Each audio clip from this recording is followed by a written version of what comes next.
muscles. You know that, Julie, but I got fired. The thing is, we have to learn to separate what's valid and what's not. And looking at who Robert Gardner is, and if I don't like how you dress or how you, that's taking away from the whole point of the video that you're sending out. So me personally, it's not so much about what the person personally is as well, but also what's their message that they're trying to bring across. For me, client is also, we want to do our very best to show results for our clients. That way they feel better, you know. And for me, it's getting out of, okay, if Robert Gardner's doing, floor mat massage, or, what are my clients benefiting out of it? And if they're benefiting out of it, why am I going to stop that? I would rather be, hey, Because there's wow, no way, Robert's doing there's something. no Let me one, look into it. yeah, there's no way that one arrogant prick asshole white guy in Austin figured out this mat shit and this is more effective. I was taught in school, and as soon as I hear that, my brain shuts down. I'm like, I don't give a fuck what you were taught in school. I'm telling you that it's more effective and it's easier on your body. And they're like, well, this is hard. And it's like, no, you just have extremely weak legs and core strength because you're not used to working on a mat. I'm going to give you 75% more tools. Well, I did Thai massage and blew out my knees. I'm like, cool. I'm glad you do something that I'm told I no longer teach. I show you how to change it to protect your knees. They're not easily, it doesn't matter. You have to watch a lot of video. If you watch a lot of my video, I think you get a more broad sense.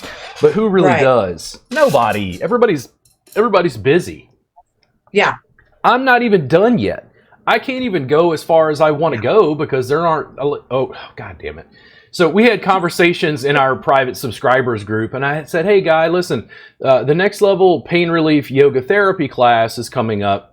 What we're going to do is I'm going to show you how to work on 8 people at one time. You're going to use foam rolls and tennis balls, some self-care stuff along with breathing. You're going to walk them through a mix of yoga therapy that's going to show them how to work on themselves while you assist. And I did this on purpose because I'm testing the audience. I was like, you fuckers have subscribed. You're studying with me. You think you know what I fucking do. And I'm like, let's change it. And immediately they go, but I don't know. Do I need to be a yoga teacher? And I'm like, I don't know. What is yoga? They're like, God damn it, Robert. And I'm like, no, just do what I tell you to do. It's effective. It works. The packaging and the branding has to be built. That's the challenge. It's new. Yeah. That's all. It's new. I understand that. The difference is when they start going, well, do I need a yoga training? I'm like, yoga has no license in any state in the United States. But I don't, this is combining Thai massage and yoga with pain science in a way that you can't understand that your culture won't allow. And they're like, oh, in the end, I'll keep teaching and working at it. If we ever got to the point of brick and mortar, this is what I guess would happen.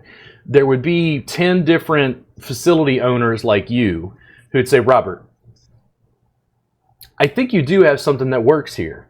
How do we, and I'm like, this is how we do it. You run the facility.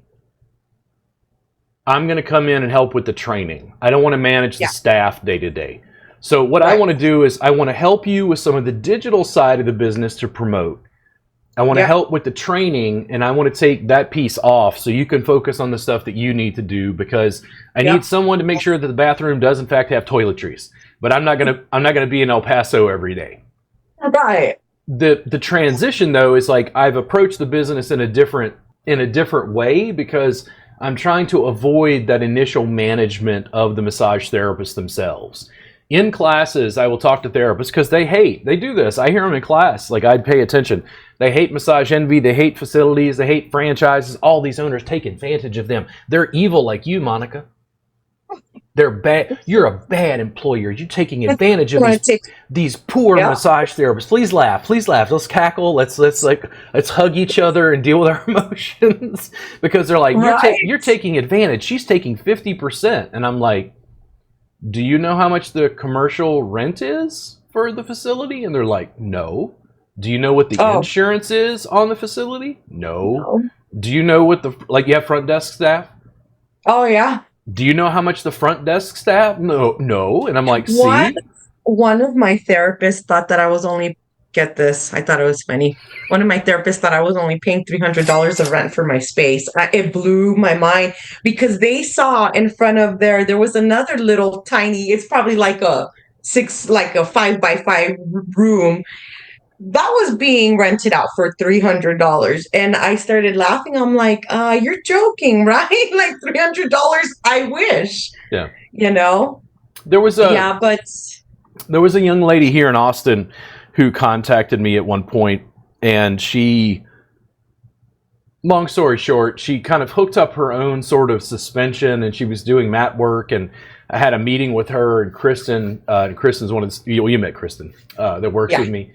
Yeah. And then I was like, hey, what's going on? And she's like, I got this idea. And I'm like, oh, okay, cool. What's the idea? And she's like, mat-based, clothes on with suspension. And I go, okay, where do you think you got that idea?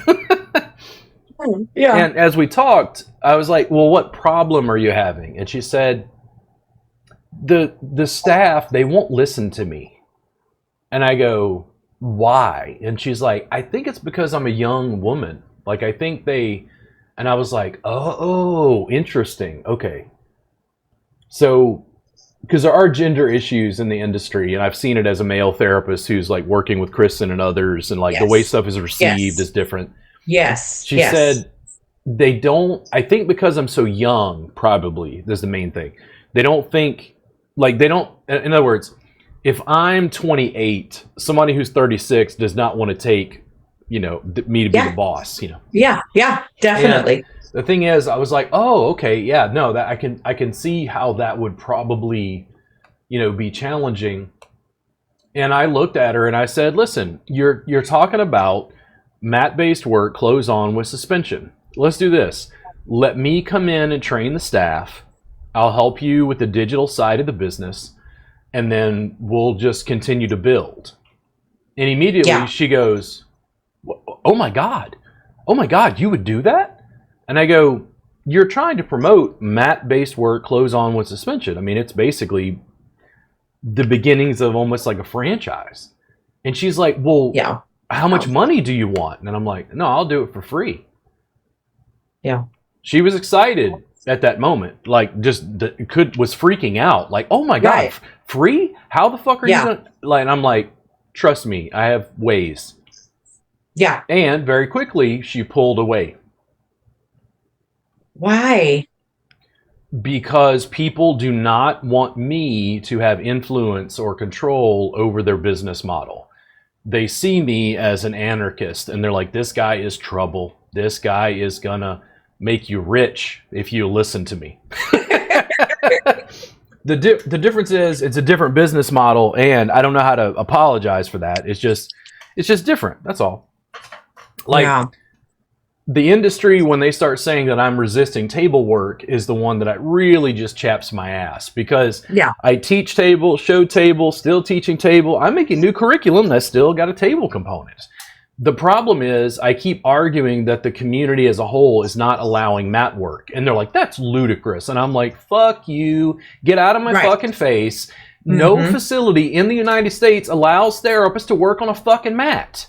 Like, I live in Austin. It's this amazing progressive hub of fucking hipsters and shitty tacos. I don't care what you think about Austin tacos. They ain't as good as they are in El Paso and Brownsville. So get out of my face. If you disagree with that, just argue. Write some comments down below. Tell me how much you hate me. I don't give a shit.